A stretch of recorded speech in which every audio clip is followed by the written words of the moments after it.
everyone for being here tonight for We Speaks with Dr. Jean Clinton. We're so excited to have you all here. Before we invite the lovely and beautiful and talented and brilliant Dr. Jean up with us, a few things for all of you joining us by Facebook or Skype. You can Skype in or Facebook your questions directly online, and we'll be doing Q&A at the very end. So it'll be a 25 to 30-minute keynote followed by Q&A, so start thinking about questions that you might want to ask at the end of this. So without further ado, I am going to let a video introduce our tonight's guest. Dr. Jean Clinton is a clinical professor at the Department of Psychiatry and Behavioral Neurosciences at McMaster University. Dr. Clinton is renowned nationally and internationally as an advocate for children's issues. Her special interest lies in brain development and the crucial role relationships and connectedness play therein. Dr. Clinton champions the development of a national comprehensive child well-being strategy, including a system of early learning and care for all young children and their families. She is equally committed to ensuring that children's and youth's needs and voices are heard and respected. Please help us in welcoming our friend, Dr. Jean Clinton. Great, hi. Hi, and thank you. Thanks very much. Isn't that a fantastic intro? I love it. I want a copy of it. So I'm really thrilled to be here. A little anxious. I'm not used to not having my usual thing here and my slides and my crutches. So this is going to be very spontaneous. I am, as you've heard, a child psychiatrist, but I've spent a lot of my time trying to figure out how can I be more upstream. As a child psychiatrist, I felt that there was so much of my time that I would be sitting and seeing kids, and it felt like I was in the middle of a river, just kind of grabbing one at a time, 2, 3 at a time, as there was a whole torrent of kids going by. So I've become an upstreamist, sometimes an extremist, but mainly an upstreamist. And so I spend a lot of my time now thinking about knowledge translation.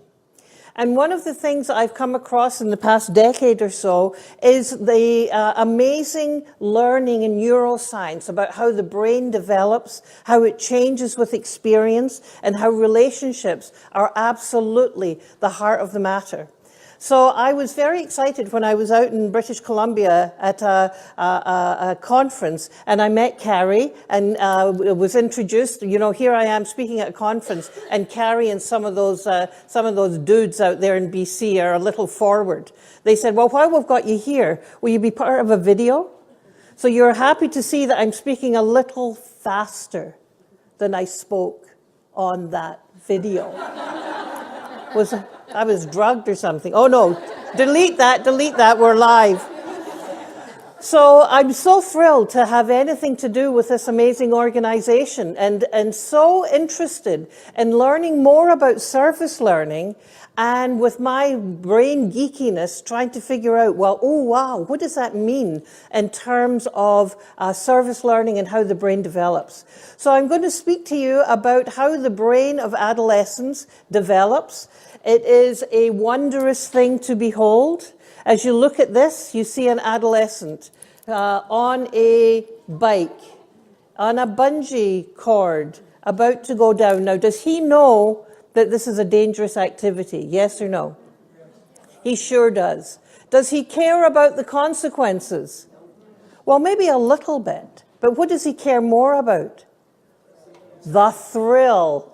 Absolutely. What we now know about the adolescent brain is that it's not a mini adult, it's not an adult in waiting, but there is absolutely a whole new field of development that is happening in that adolescent brain. We used to think that the brain develops early in life, in the early years, and that it was kind of set. Not much change happened. You know, kids would learn, but structurally and functionally, there wasn't as much change as happened in that early years. Well, then a bunch of scientists started scanning, doing MRIs on the same kids every year or so, and they went, holy cow. Well, I don't know if they went, holy cow, but you know, they were rather startled by the fact that the brains of the kids were changing as they were looking at the same kids over time. And they went, wow, we had better look more deeply into this. And that was part, in the past decade, that was part of the revolution of neuroscience that talked about, and now talks about, neuroplasticity. When I was in medical school, we thought of the brain kind of like a fixed unit. It was like a machine. We talked about it in those kind of terms. And then neuroscience started to see that, no, wow, the brain is much more malleable, much more changeable, and that it gets built by experience. By experience, by what kids do, and by relationships. So the news story in the past 10 years is it's not just all about the early years, which we love, which is built by serve and return. Parents are their kids' best toy. But it happens ongoing, not only in the middle years, but in adolescence. There is a ton of pruning of the brain cells, as well as resculpting of different areas. But here's the really, really good news. The good news is that neuroscience is showing us that the brain is capable of change throughout life. Throughout life. So if you're working with some grumpy old fart, you can say, I heard this psychiatrist last night, and she says you can change, but they have to want it, is the challenge. So here we've got a key message for you, and that is the brain changes with experience, and relationships is the nutrient of the brain. So you as teachers, we are working very, very hard, thinking about well-being and having relational health be part of what you think about in mental well-being. That how you relate to the kids in your school, in your classes, actually is literally sculpting their brain. Now, there's been this period of time called adolescence for a long time.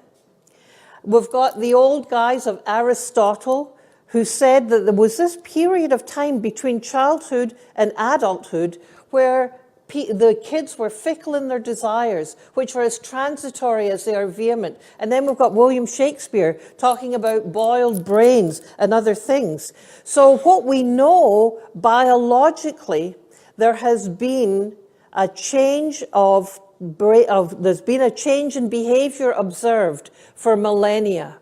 It's only been recently that we've seen that change of behavior has also changes in brain structures.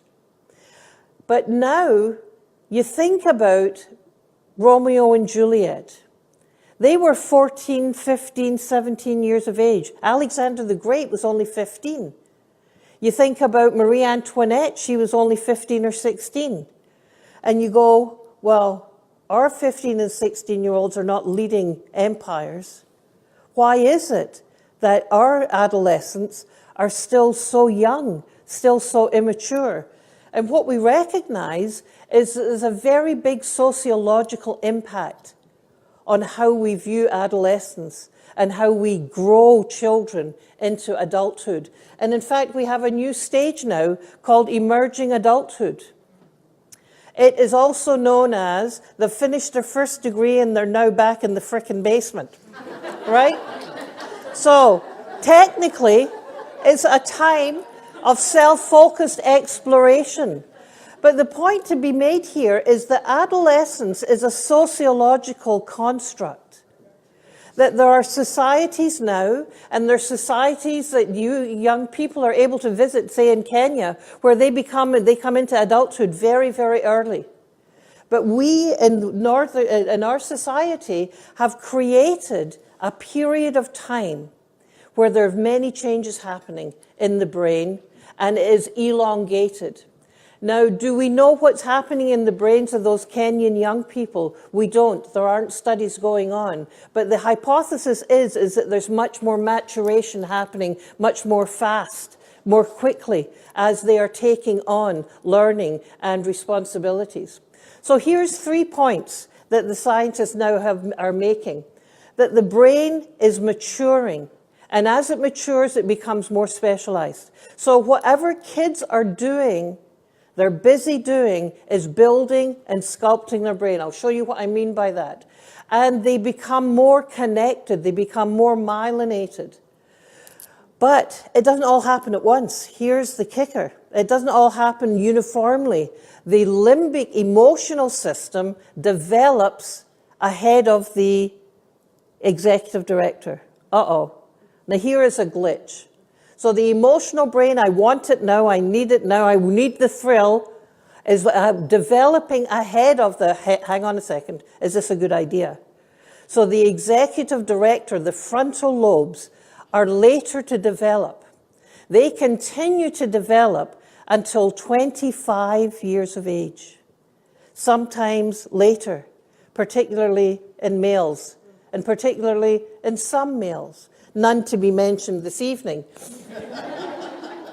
So the thing is, as Carrie's slide showed, we know that about 70 to 75% of mental health issues begin in adolescence. And so people think, well, why is this, with this increased neuroplasticity, changeability, there's increased vulnerability. So when there are moving parts and developing parts, is that why children and adolescents are more likely to start having mental health problems? But what do I mean about neurodevelopment and plasticity? So this is the basic brain cell called a neuron. It is comprised of an axon, that big long red, and a nucleus here. And what happens is signals get sent down that long arm of the axon. In adolescence, what we see happening is the covering of the axon is called myelin. And it means that the signal can go faster, and the signal doesn't take as long it doesn't have to take a big long rest in between sending another signal. So what does that mean? Well, it means when it comes to the emotional brain that you may have a very fast car with a very experienced driver at the wheel. That when the emotions are coming into play,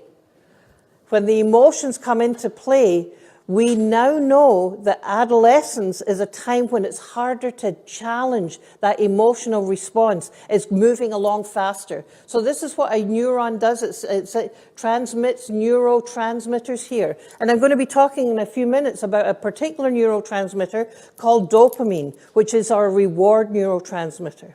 So key messages so far is that the brain is under construction. It is not adulthood in miniaturized or in waiting. But what is happening in the brain, what you are learning, what your relationships are, what your experiences are, is literally sculpting that brain. So this is the seminal work of Dr. J. Geed. And what you see is blue is maturation. And you see that it starts at the back of the brain and ends up at the front. The last areas are the executive director.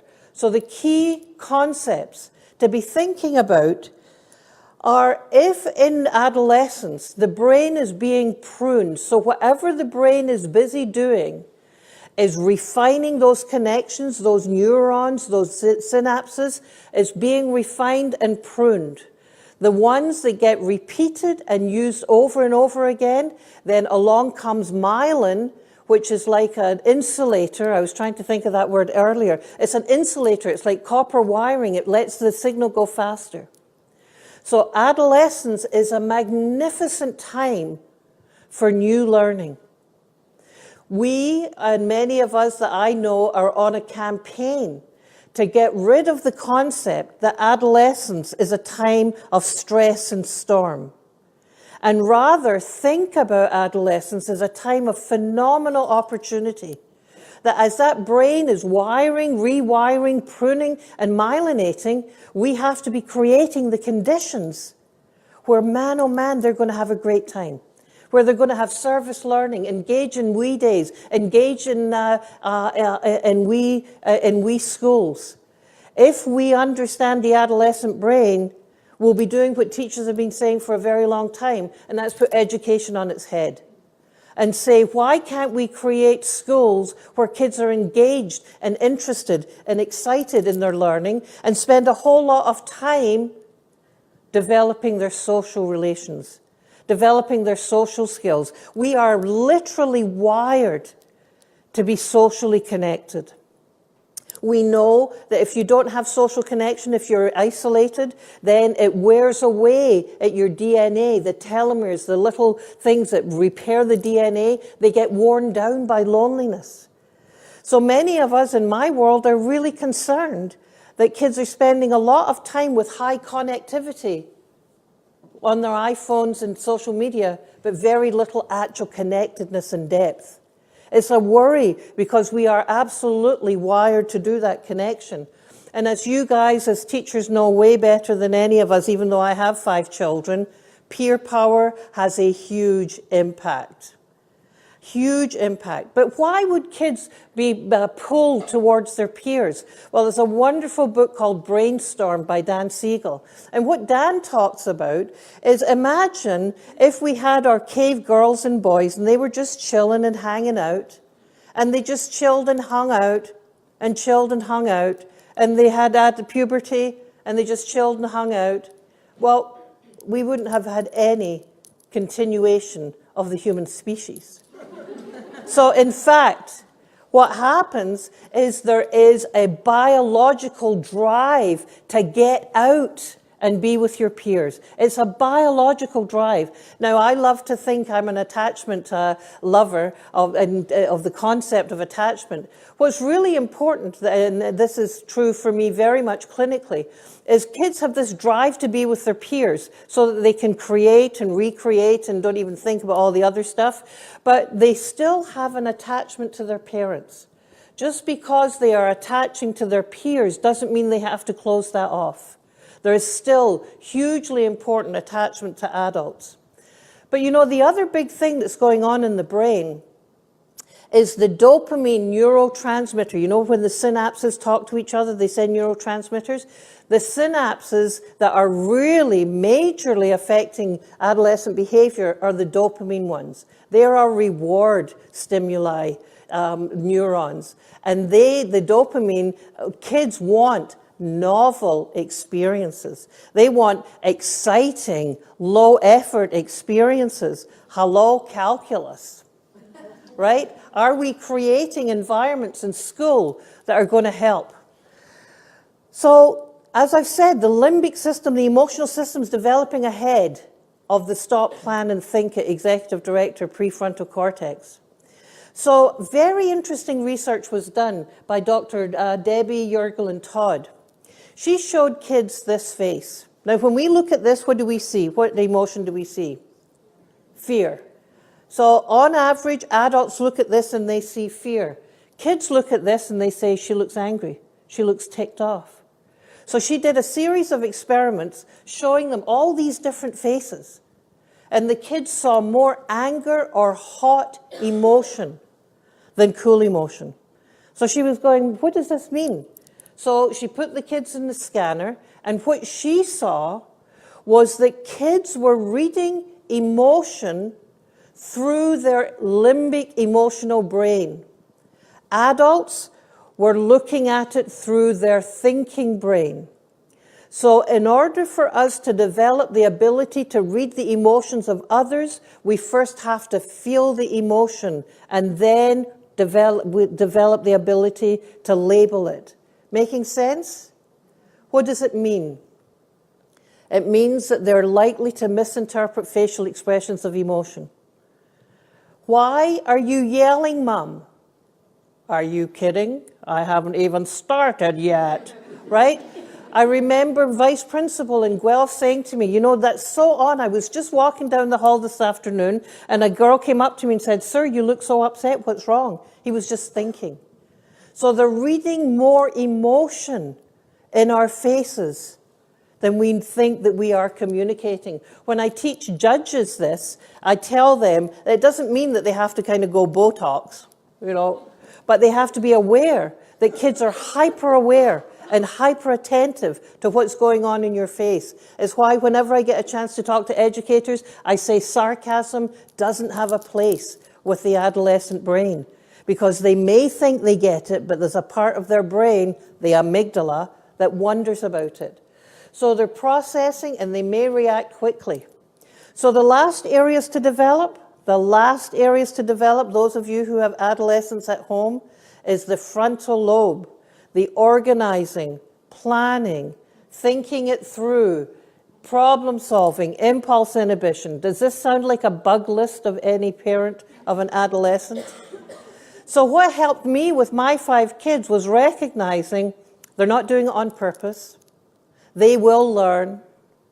They're under construction. As I was driving to do a talk at the YMCA on the Adolescent Brain, I'm coming from Hamilton into Toronto, and stop and go traffic, back in the olden days when there was some go traffic. But stop and go, and I look in my rear view mirror, and there's a kid in the car behind me, and he comes and he smacks right into me. So I come out of the car, and what's the very first thing that goes through my mind? We're not going to say the very first thing that came through my mind, but the second thing was under construction. His brain had not yet wired up in all of the places, one, to know which foot to put down, which brake to go on, but the other was the emotional overwhelm. The first thing he said was, "My mother's going to kill me," right? Wrong. Your mother's going to be so glad that you didn't get killed. So here it is. Who was that comedian that used to say, "The devil made me do it"? This is what is going on in the adolescent brain. The limbic system is saying, "Do it now." And the prefrontal cortex is saying, "Think about it." So have you got that picture of the emotional brain? But the amazing thing is that's when the emotions are called into play. The rest of the time, the adolescent brain is absolutely capable of calculation, thinking through. In fact, if you want a problem solved creatively, get yourself a group of adolescents. So this is the work of a guy I love. I suggest you Google him when you leave here, Dan Siegel, who's written a book called Brainstorm.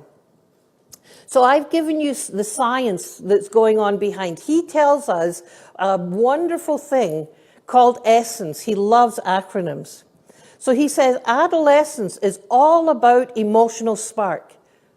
And it has a positive side, great passion you bring to your work. You think about Craig Heilberg and at 12 and 13 years of age, how he changed the world, that passion to have that. But also, that emotional spark, those changes in the limbic system also lead to emotional storms. Adolescence is all about social engagement, about the desire to have peer relationships. But the downside of it is it can make you go along with the crowd and take risks. N is for novelty. Dopamine experiences more pleasure. Here's the sad thing for us as adults. We will never get again the thrill, the dopamine thrill that you get in adolescence. Why? Because the Creator has made it that you have a lower baseline level and a bigger kick when you get it. The problem, though, is that dopamine makes you more prone to addiction, makes you more prone to those damn video games that give you those dopamine bursts all the time. And then CE is for creative exploration. So that is how kids, the greatest inventions, have often been made by young people.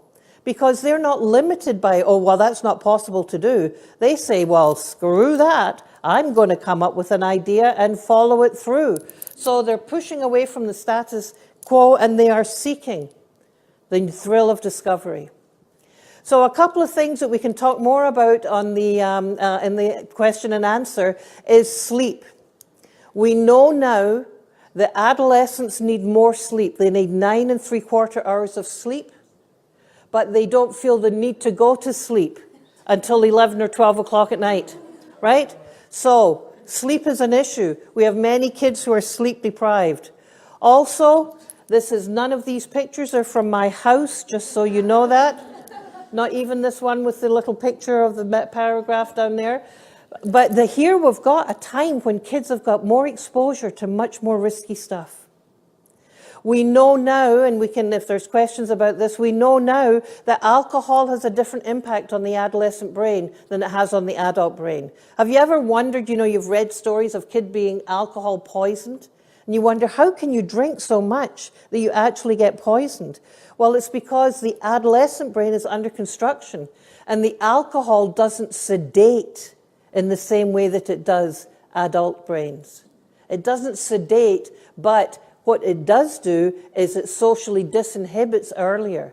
So great, here we've got sleep-deprived, non-sedated, socially disinhibited, out every night. So as Jay Geed says, this is the greatest time. It's reconfigured, it's much more susceptible. So we have to be thinking then, what can we do about this? What can we do to maximize an understanding of what the adolescent brain is and how we can bring what we know into what we do? So I have a very good friend called Stephen de Groot, and he says that what we need to be thinking about in teaching, in social services, in many, many places, is, are we creating, with our knowledge, are we creating the environments where kids are feeling safe? Are we creating the environments where kids are feeling significant, where they feel that they're valued and they're valuable? There's a difference between feeling loved and being lovable. There's a difference between being told you're valuable and actually feeling that value. Are we creating our classrooms so that that's what kids are experiencing? And then, are they situated? Do they feel that they've got a sense of agency, a sense of power, a sense of connection? So I want to stop with this and say, as we learn more about the adolescent brain, and as we think about the we and service learning, are we creating in our environment situations that we are feeding kids what it is they need to grow well? If the brain is built by relationships and experience, there's a Cree legend that says that the grandfather is teaching, and he says, life is really hard. We've got good in us and bad in us. But we have to really be thinking all of the time. It's almost as if we've got two wolves. One is nasty and ugly and angry. The other is kind and generous and joyous. And one of the little ones up front says, "Grandfather, tell me, which wolf wins?" He says, "It depends which one you feed." So I'm on a mission, and I hope you join me on this mission, to have a reframe of how we see adolescence, that the essence of adolescence is amazing ability, creativity, and a huge, huge debt that we have to their wisdom. And that through things like we and service learning, the adolescent brain is going to become absolutely full and come to full fruition. So I'm going to stop there and say thank you very much for your attention. It's been amazing. Thank you. Thank you. Great. Thank you. Thank you. So that was my second time hearing Dr. Jean Clinton, and every time she makes me laugh, and every time I learn so much. So thank you so much. We love your Scottish humor. It was very well taken. So. Yes.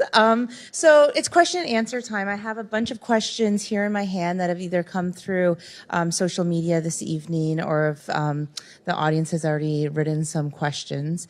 But I love the ending, and I have to, just because I'm the believer, obviously, overseeing the service learning program here at We Schools, is I want you to the question, and you ended that so well, but why service learning is so important, and as a teacher, why would you do it when you're thinking of this brain being under construction? Yeah, so I think for me, the service learning if you think about what makes learning exciting, what helps kids really engage, is when they feel that they've got a real stake in it. Mm-hmm. When they're engaged, they're interested, they may even have come up with their own idea.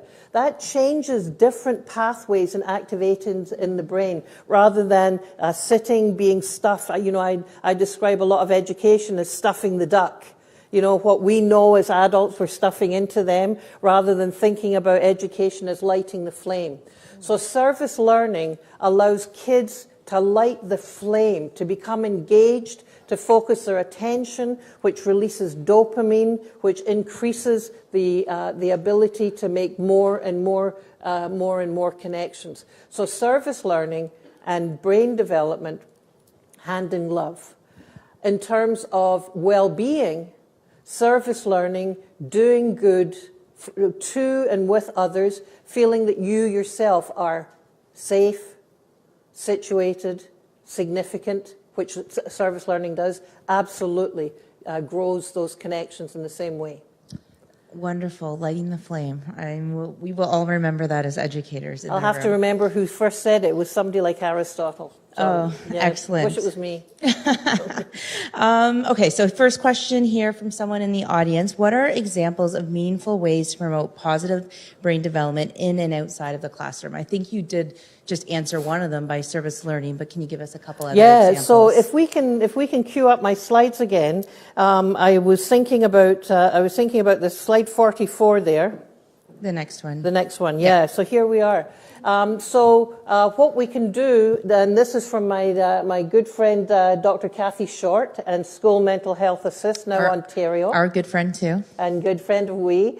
So what are some of the practices that you can do every day in school to be building that? So if we think of a relational lens, then we can think about welcoming. So creating supportive environments in the classroom. That means knowing the kids' names. That means smiling at them. Including them. So figuring out and finding out what they're interested in. I have one of my kids didn't like school very much, and I can tell you exactly who his favorite teachers were, because they were ones who said, "What do you love? What do you love?" And my son would talk to them about Pink Floyd and other things. Promote social and emotional learning. Know your students and build mental health literacy, and partner with them to create connections with home and community. So it looks like meaningful relationships, knowing your students, genuine connection. I think we can't emphasize that enough. There are many, many teachers who feel that they're connected to their students, but you ask the students and the students don't feel that they're connected. That they say that the teacher's interested in my marks, but they're not that interested in me, which horrifies the teachers. So we need to look at doing it a bit differently. And again, these slides, now that they're up, they're there. And that question was not staged. I love how prepared you came, Dr. Jean. That's amazing. Okay, so if you're in the audience and you have a question based off of something she said tonight, please let us know. And if you're watching online, please just text or message your question in. So here we go. I realize there is not a simple fix for the spiraling rate of anxiety issues, but what do you recommend as something teachers can do in class to help day-to-day basics for those students that are suffering from anxiety? So I think it's a great question. So what the science is telling us in a recent Ontario Child Health Survey, that the number of kids with anxiety disorders has not increased that much since 1984. The number of kids who have a perception that anxiety is overwhelming to them, but not have disorder, has tripled. Right? So the perception of anxiety, that kids are experiencing it, but they don't meet the diagnostic criteria, has tripled. So that one of the things that tells us is that we're never going to have enough mental health professionals to deal with it.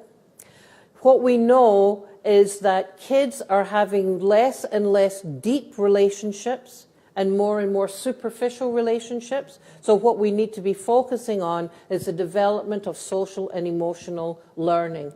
that we need to be deeply thinking about how do we help kids develop the knowledge, the skills, and the attitudes in the everyday activities that they can deal with it. What can a teacher do? This is it. Be present. Work with other teachers. You know, we have kids in high school who are stressed up the max because every teacher is giving them 3 hours of homework a night to do. Well, we need to be thinking more collectively and thinking what is reasonable. We have to have teachers thinking together as a team about what are the overall objectives for that. The other big part of it is parents. We have to support parents in putting away the damn cell phone as well, and putting some limits. The American Academy of Pediatrics has a fabulous resource that is a family media use guide, where you can plot out what the kids are involved in the day, you negotiate with them how much they're going to be on things, but the parents also have to buy into it as well. Excellent. I think very well answered. Can you speak of the importance of understanding the brain early on as an educator? So how early as an educator, understanding it? So I think we're talking about probably primary, junior. So two sides to that question, as I'm hearing you, Carrie. One is there's a certain doctor in the audience who has created a magnificent program called Mind Up, which is sponsored by the Goldie Hawn Foundation, and kids, it's about mindfulness and education, and the kids are learning in kindergarten about how their brain develops. When I visited a kindergarten class in near where I live in Hamilton, the kids were telling me all about the amygdala, and they were telling me all about the synapses that they were forming. And one little girl I sat beside, and I said, "Tell me about a calming moment." And she said, "Well, it's just I make my brain just be very restful." I said, "Do you like that?" "Yes, I do." "Does your brain ever feel not so restful, not so calm?" "Yes." "Do you want to tell me about that?" "No." She's learned her boundaries pretty early. So how early can you learn about the brain? These kids are doing a magnificent job of it. How early in your career as a teacher should you learn about the brain is the other part I hear of that question. And it should be incorporated into pre-service teaching education. And we should be really thinking about how do we educate teachers who are in the field as well. It needs to be so integrated in. It's not the answer to everything, but boy, oh boy, it's a framework that can help you think things through. Excellent. I'm going to, because I'm hogging with the questions here. Does anyone in the audience have a question tonight? Or Kayla, has any come through online? And if you can just let us know your name and where you're from, that would be great. Hi, I'm Anna. I'm not a teacher, so I'm just from Toronto. My question for you is, how do you see, or do you see playing a role in kids' well-being and how they develop in the school, outside the school in general? Oh my God, do I love that question. I love you, Anna. so it's great. Thank you. So, you know, the reality is that kids absolutely learn through play, and not just kids. Well, you know, because we think of play in a certain kind of a way, but we as adults learn through playful exploration as well. But what we know is play is absolutely essential to kids learning. That they learn how to socialize, they learn how to get along. They learn different roles. You know, when I'm getting dressed in the morning, I put on my underwear unless I'm being Batman, and I put the underwear on that. You know, there's so many important things that are developed. In fact, the Council of Ministers of Education of Canada have made a statement on the importance of play, that we need to be incorporating it in. That we need to be thinking about, and in the States, a survey that was done, 30% of kindergarten classes no longer have recess because they're too busy stuffing the duck. You know, thinking literacy and numeracy is what counts above all. And we know that social and emotional learning and how kids learn through play is a much better predictor of long-term outcome than even your IQ at that age. So play is massively important. I'm on a mission. One of my other missions is to ban the practice of taking away recess. Right? Great mission. Great mission. Yes, I think we can all agree with that. Yeah. Don't we agree? Yes? Yes, okay, that's great. Because I've seen you speak now, this is my second time. One thing you said that I keep going back to is our genes are always listening. Yes. Can you elaborate a little bit Sure. on that? Because I keep going back and wanting to quote you, Dr. Jean. I just haven't been able to. So the more I hear it, and I think it applies to us as teachers. Yeah, so absolutely. So the next kind of layer down of understanding the brain development is the fact that, so if you go into the architecture of the brain, what is actually happening? Why is it that talk to your kids changes their brain connections in terms of language development and hearing? Well, what it is, what we know now, is that the DNA, so, you know, the chromosomes that we get from our mum and our dad, the DNA actually is listening to the environment. So if you talk lots to your little one, the DNA that's involved in hearing and speaking gets turned on. So it's listening, it turns on. But if you're in an environment where you don't have very much language, where people aren't talking to you, that DNA doesn't get turned on, or it gets silenced. So the genes are always listening to the environment. So we used to think the genes determined who you were. And then there was a big nature and nurture. My first degree is music. So we would go to the pub and we'd argue, is it nature, is it nurture? You know, is it genes or the environment? Which one's more important? So, you know, I joke and say it was a good time, but it was a waste of time. Because what we now know is that the genes are interacting with the environment in ways that we had no clue of before. So what you're doing as teachers is quite literally changing the expression of the DNA. So if you're a teacher who is warm and nurturing, you think about some of the teachers who you had who led you into teaching, they changed your DNA. But you know, here's the kicker.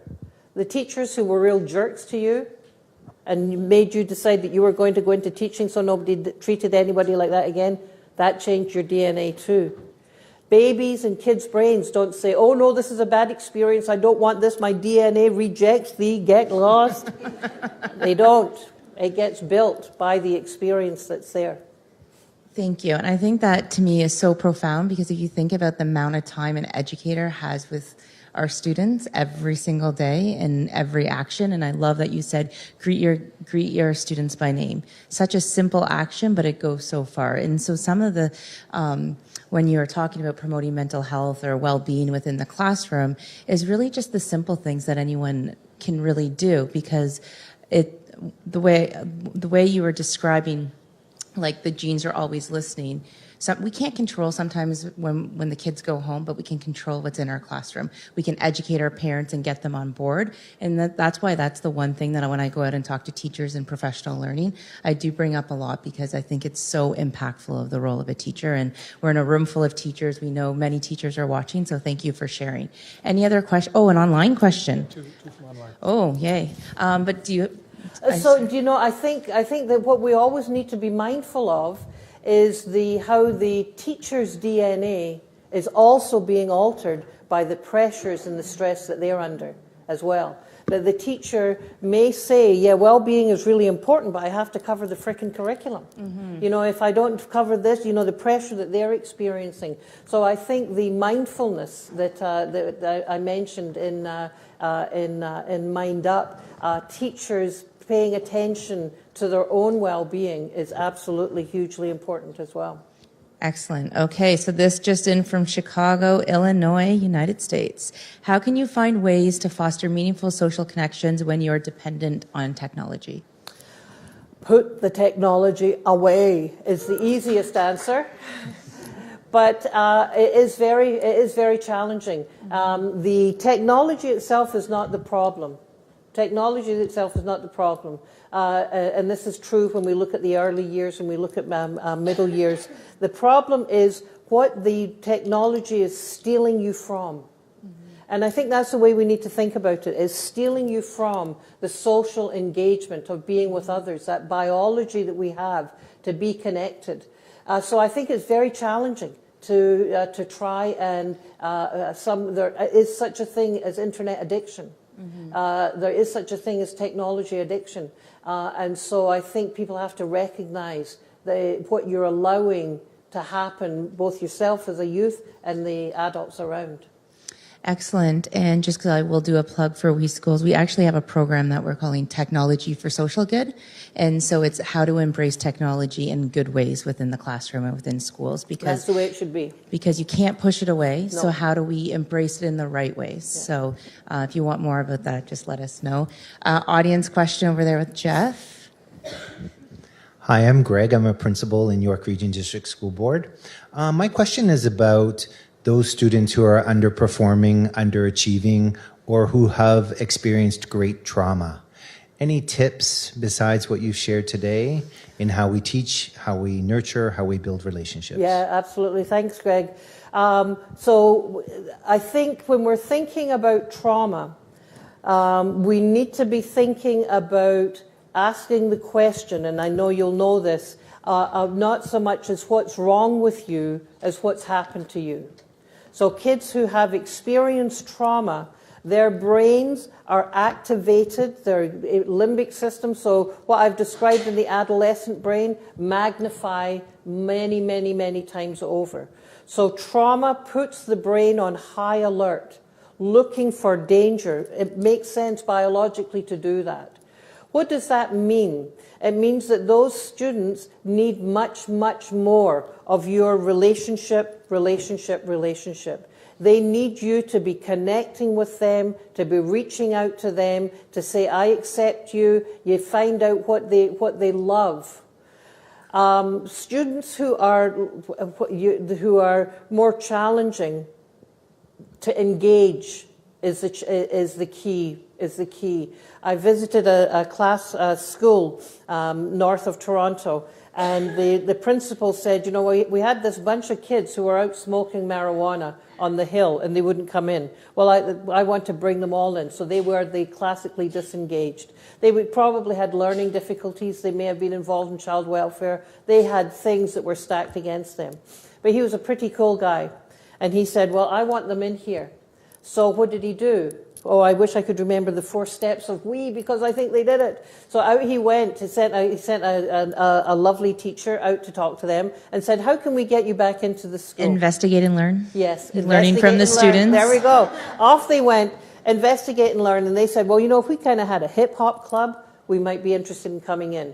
So they engaged their interests. They went out to do that. The kids came in, they invited the other kids in. Those kids stayed in school and actually have been coming back for a decade to lead that. Other kids in the school, though, said, well, these clubs are a pretty cool idea. We'd like to have a club. Well, the principal said there are 3 conditions. It has to go along with school policy. It has to be safe, and I can't remember the third one. They said, oh, okay, sir, well, we would like to have a legalized marijuana club. Said, oh, sorry, it's not going to work. They went away 2 days later, came back and said, sir, we have another idea. We want a debating society club. Fantastic idea. Sir, the first thing we'd like to debate? Legalizing marijuana. So my point is that when we see the good in kids, when we see what they're capable of, rather than thinking about what they can't do, when we think very long and hard, how do we engage? What are we doing with our own bias? What are we doing with our own privilege? And we deeply look at that. Then we reach out and say, show me, teach me, rather than you don't know, you can't learn. Thanks, Greg. And I love what you said earlier about emotions, right? So instead of reacting, taking a pause, understanding that the brain is under construction, and then watch your reaction. I thought Yeah. that was quite significant earlier today. So let's take this last question from Western Canada. Can you talk more about neuroplasticity, and how it can be taught to children? Yes, absolutely. Well, I would recommend Mind Up, buying the books, they're easy. So neuroplasticity is how the brain gets changed by by the experiences. So the brain is not hard and firm and fixed, but as you hear my Scottish accent, that's because of neuroplasticity. I cannot talk without this accent. That's neuroplasticity as well, because the ability to do that was snipped away. So we have to maximize it. The good news is we can keep on learning throughout our life. The bad news is the early years of childhood are the time when we're building the framework, where we're building the ecology, the architecture of the brain. So we have to get the early years right. Excellent. Okay, so we're going to end soon, but do you have any, we're in a room full of teachers. We have thousands of teachers watching online. You have been so profound for us all, but what would you want to leave us with this evening? I'd want to leave you with love builds brains, that you be your true, authentic self with the students in your classroom. You are human developers. You're way more. You're way more to those kids. You spend more time with them. So bring your love, bring your authentic self, and be the best you can be. That was what I would leave with. Beautiful, beautiful. Thank you. So, on behalf of all of and on behalf of all our educators that we work with, on behalf of everyone in this room, on behalf of everyone that watched globally today, we are so thrilled to have you, and thank you so much for spending your evening with us, Dr. Jean Clinton. My pleasure entirely. Thank you. Yes, thank you. Thank you.